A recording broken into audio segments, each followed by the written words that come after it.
I wanted to do a little bit of an expansion video on my little mini lesson number 1. I talked a lot about getting a horse to use their back. Red was one of the horses in that video. She is a 4-year-old registered paint mare. She is grade, so she is mostly solid with a little bit of roaning actually. And a little bit of a backstory on her. She has a very long back, just something genetically.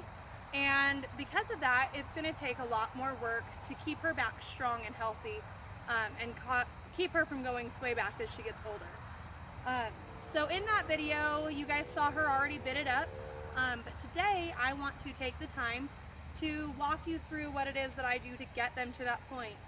Please keep in mind that this mare has already walked through all these paces, so I'm going to be going through them relatively quickly today to kind of show you the progression of what you should do. Each one of these little things that I do, I would say spend at least 1 to 3 sessions on at a minimum, depending on how your horse progresses through them, how they accept things. When I start with horses with this, there's a few little exercises, stretches that I do. Even just when I'm grooming and tacking up, she knows that there are treats in my pockets and she is bound and determined to get some. So just bear with me as I walk you through some of these. And yeah, let's get started. Stretch.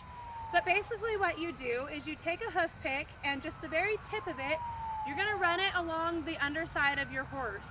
If you've never done this with your horse, you don't want to use much pressure, about as hard as you'd push on hand that's comfortable. You don't want to hurt them, you just want them to have kind of a pressure point to move up and away from. When you do this the first few times with your horse, go slow, stand in an area that they can't cow kick you. She cow kicked me the first time I did it with her because it was so awkward for her to lift her back up because it had gotten so sunken and so low and just, she had no muscling, so she was really sore. Definitely take your time with this. Don't just go and rake on your horse's belly. Take a little bit, rub your hand, make sure that they're even comfortable with that. Hi, baby girl. As you can see, she's a total sweetheart and really has come back out of her shell. When we first started working together, she was really afraid of everything. So she's come a long way and is very friendly now. But I'm going to grab that hoof pick and I will show you what that stretch looks like. For standing here, she has a lot more muscle than she did when she first came into my program. But you can kind of see in through her back here how it's really just kind of sunk down and she's not holding it up on her own very well. Come here, baby. This way. So when you're first starting, you're going to start just by rubbing your hand along the underside of their belly. Make sure that they're not afraid of this, that they're not overly sensitive. Go to kind of putting a curve to your fingers and just rubbing along the fingertips. Make sure that they're not going to be bothered by that at all. The next thing you do, as your horse is getting used to this, take a dull hoof pick. This one does not have a very sharp edge on it at all. It does have a little bit of a point. Come here, baby.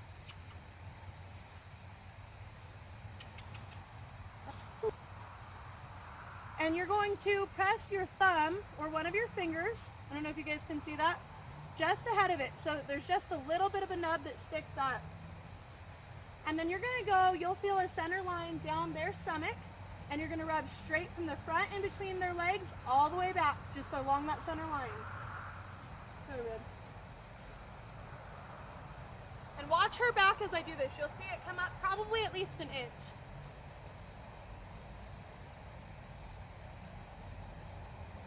Good girl. Good baby.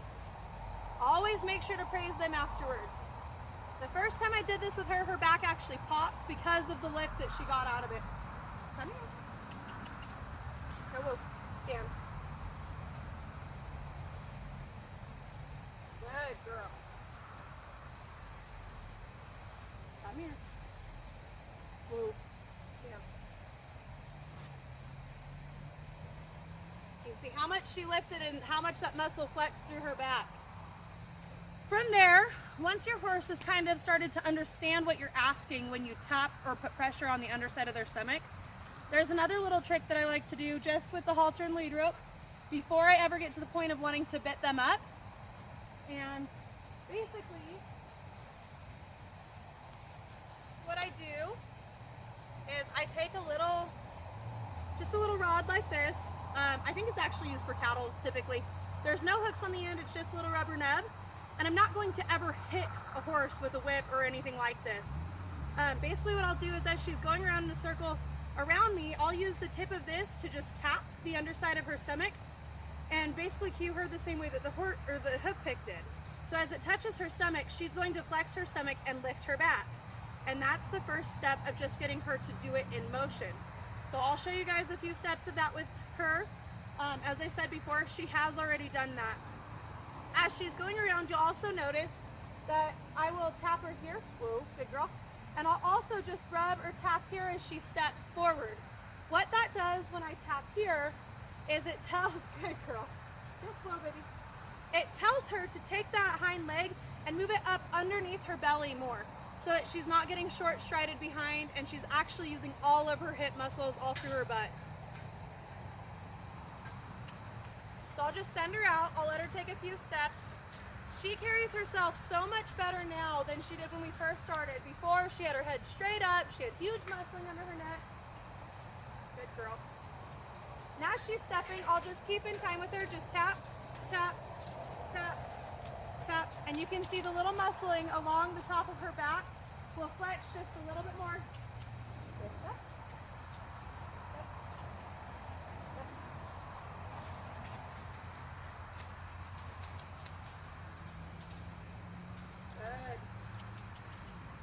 You'll see her stretch down a little bit as she's stretching through her back. That's exactly what we want. And then I'll swap to tapping behind. I'll rub first, make sure she's not bothered.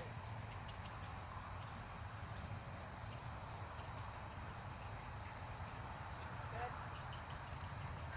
Good.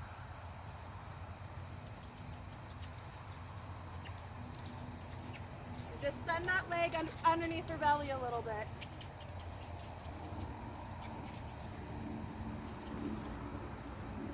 We will work from a walk into a trot. Good.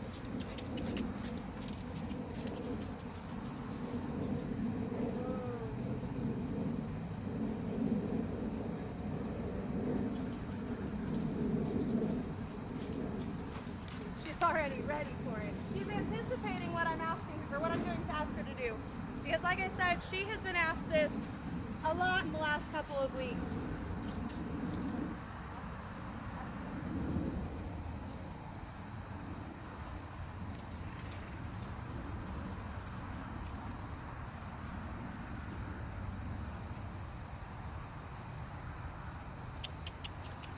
Good.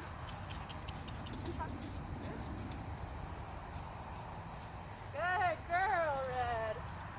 You see the nice little stretch she gets. She's already got so much more self-care than she did. And whoa, whoa. Good girl. Hey, you're all right. Whoa. Good girl.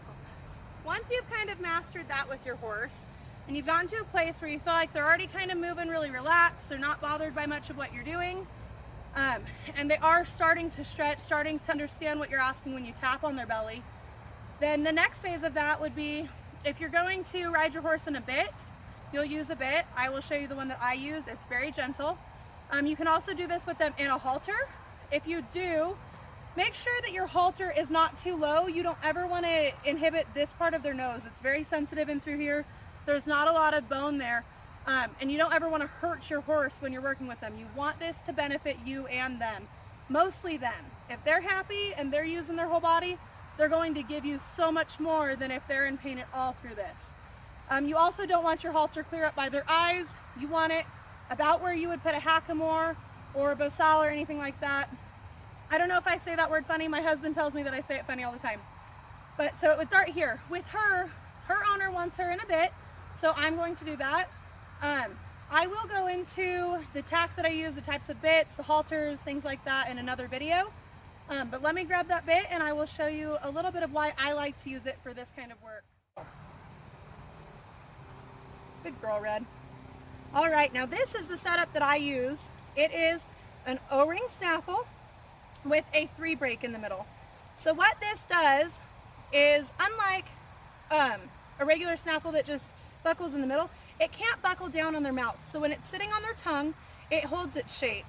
The other thing that it does is that each side works independently. So as she's moving, one rein will talk to one side and one rein will talk to the other. So this is not going to hurt her unless she really bashes herself against it, or if I was being really harsh with my hands and yanking on her. Obviously anything in their mouth can hurt them, just like anything on their face can hurt them. So I really like this bit. This little piece here, the curb strap underneath the chin, all it does is it keeps the side pieces from moving out. So I'll show you that a little bit more once it's on her. The other thing you'll notice is that while I'm doing this, I like to keep the halter on them until they've grown a little bit more. So please keep in mind that you need to work through these things slowly with your horses. The first day that we did this with the bridle on, this first little chunk that I'll show you on how I get her to come to the bit and actually want to put some pressure on it and just have some contact with the bit. I spent probably the first 2 sessions, or 2 full sessions with her, anywhere from 45 minutes to an hour and a half between the two, or each time, just working on getting her comfortable with putting contact on the bit. The place she had been before for training, she was so numb to a bit, and I get a little heated about it. You should not have a 4-year-old horse in a huge bit. She was being ridden in a wonder bit, which is a lot of leverage, and like my 6-year-old stud, if I put that much leverage on him, he would go over backwards. There's no need to have that much leverage and that much torque on a horse's face, especially not a young one. The softer you can start them, the softer that they will stay, and that makes everybody happier in the long run. That's good. Good here.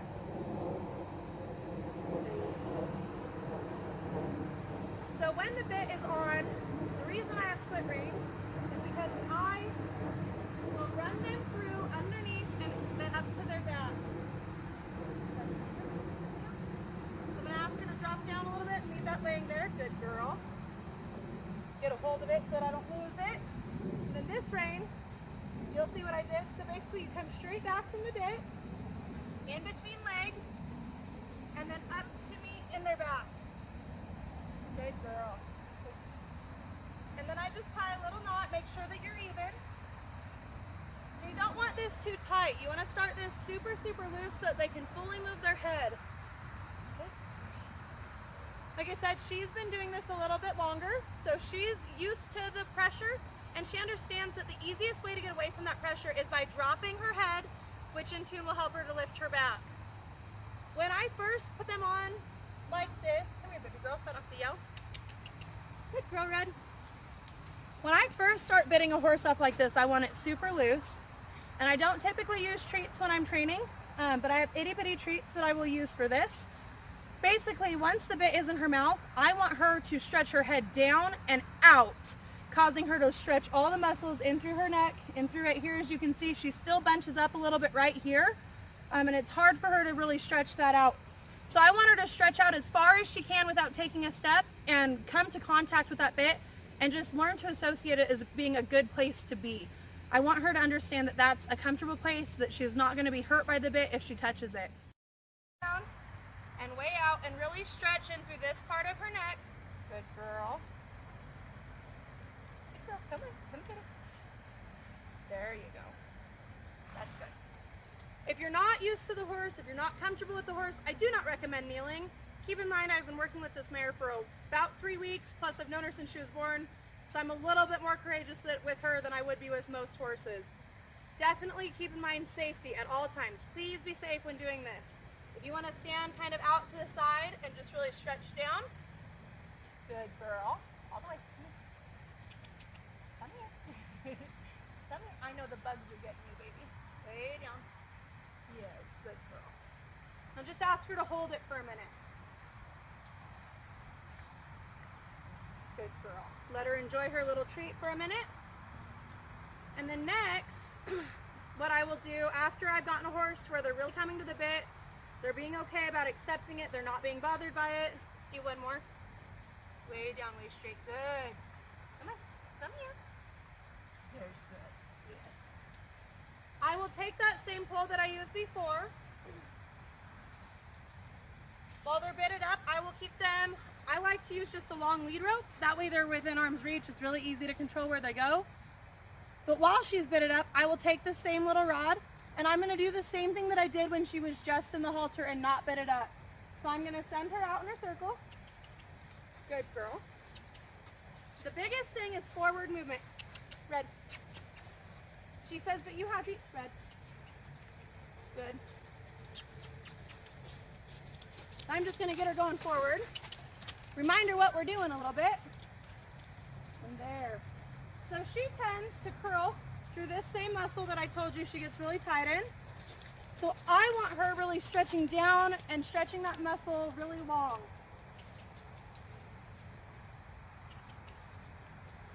And you can see just how much more level her back is up here. She's not dipped down quite so much. Good. Good. And like I said, I just really want her still moving forward. I don't want her coming into me. Good. Walk. So what the bit is doing as she's moving through these circles is every time her front leg comes back and in, it's putting just a tiny bit of pressure on the bit. What that teaches her is that that little bit of pressure on the bit cues her to drop her head, stretch down through her neck, and lift her back. When I ride, the way I'm going to get her to do the same thing is every time that front inside leg moves, I'm going to use my inside hand and just put a little bit of pressure.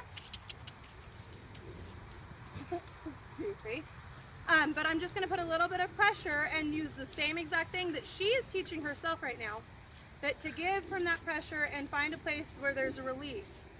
So when I use my inside hand, it'll mimic her front inside leg saying, hey, come down here, hey, come down here. And she will learn that that means that she needs to stretch her head down and really lift her back up when I'm on her as well as when I'm off of her. So we're going to go around again. See how she gets real tight through here? Good girl.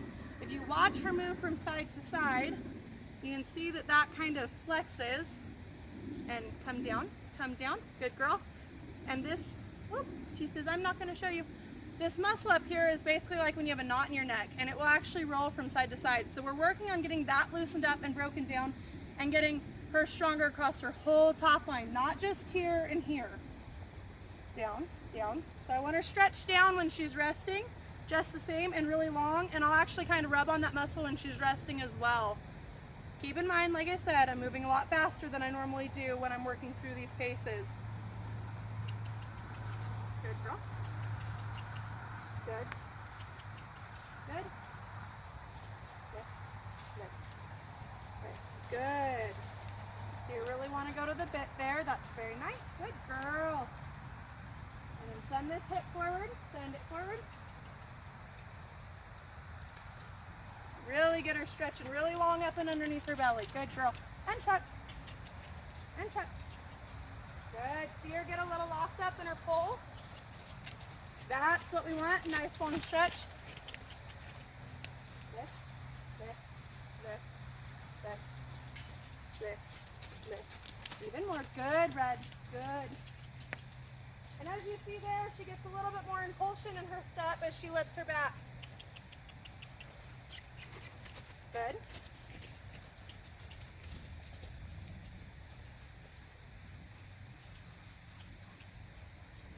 Whoa. Good girl. Good. I'm going to move our halter up just a little. It's getting stuck in the bit just a hair.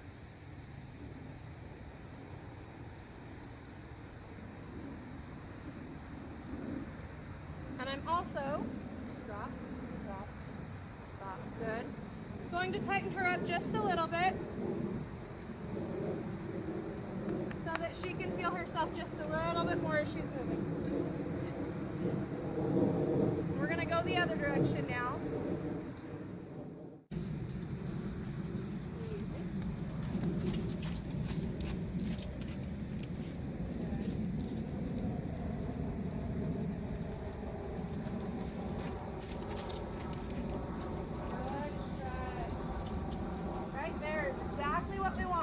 Stretching down and using that back and getting a little bit of impulsion as she moves.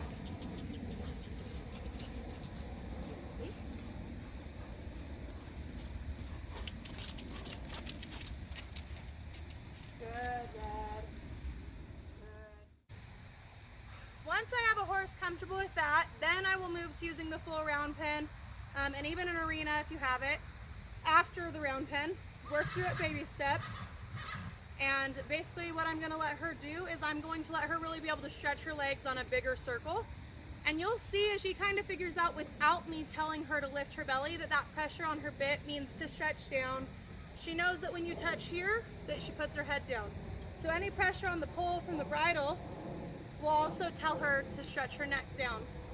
And when her neck comes down, her back will come up. Good girl. And you'll see her get a little bit of a bounce to her step. That's caused by the tightening of her stomach muscles and the strengthening of her back. She's able to get a little bit of elevation to her step. So I'll have you watch just as she goes around now. She knows I have treats, so now she's wanting to just stay in and hang out a little bit more. And as you can see, she's going a little fast, but she's really coming up underneath herself with her hind leg. Easy, good girl. While they're bitted up like this, it's an awesome time to use trot poles as well. I would start with them very far apart, like maybe one on one side of the round pen and straight across, one on the other side. Their heads are down so they can see it. They can learn how to use their feet without having their head looking up at everything. Good mare. I'm going to send her around the other direction for a minute. Good. Good. Hop. Really watch her neck with her mane off of this side. You can see her neck get really straight as she stretches down like this.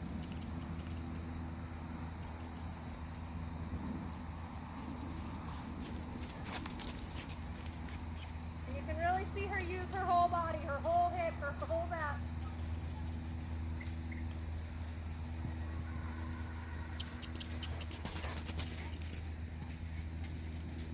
Easy, trot. Trot. Good, trot. Easy. Now I don't want her running through it. I want her getting some of that bounce to her step. Right, right. Easy.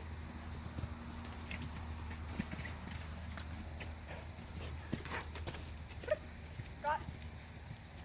Easy, trot. Good. There's a nice stretch. Good mare. Easy. Easy. Easy.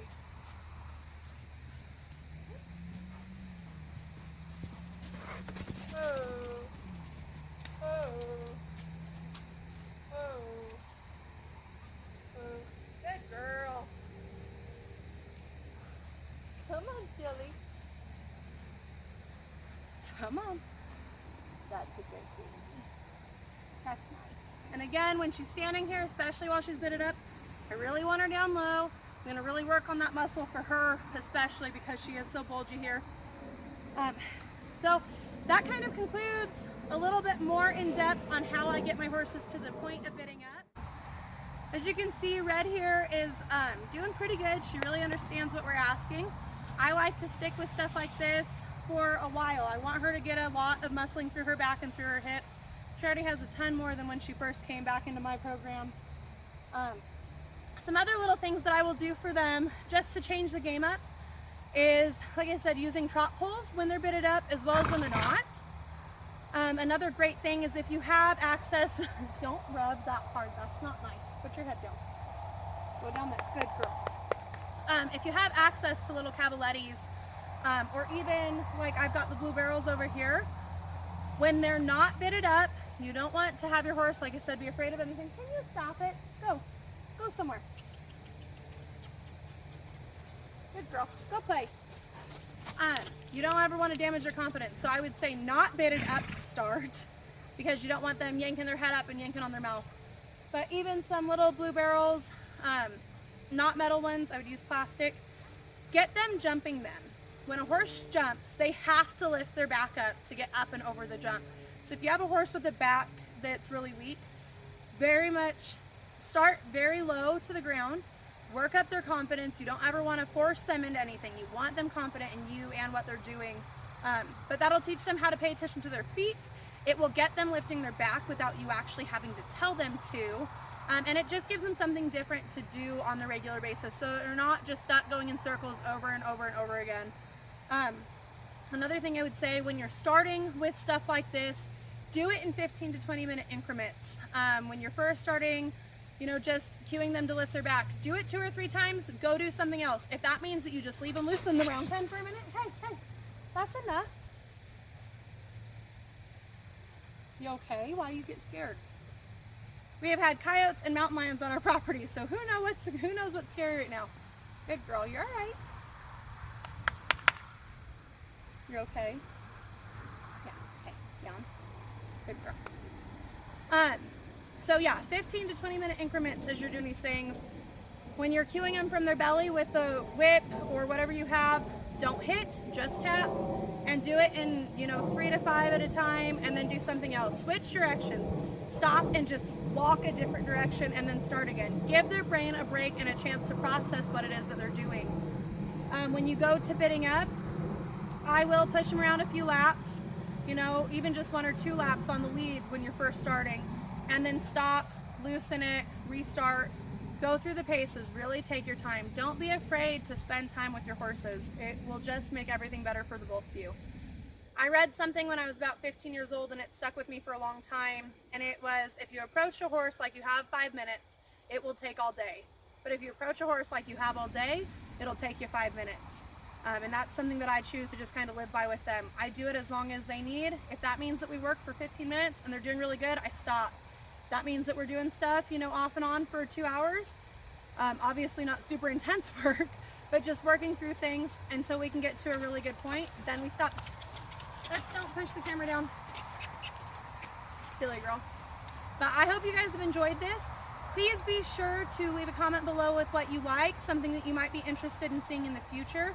I'm definitely planning on working through tack and kind of a meet my horse and meet some of my lesson horses, stuff like that.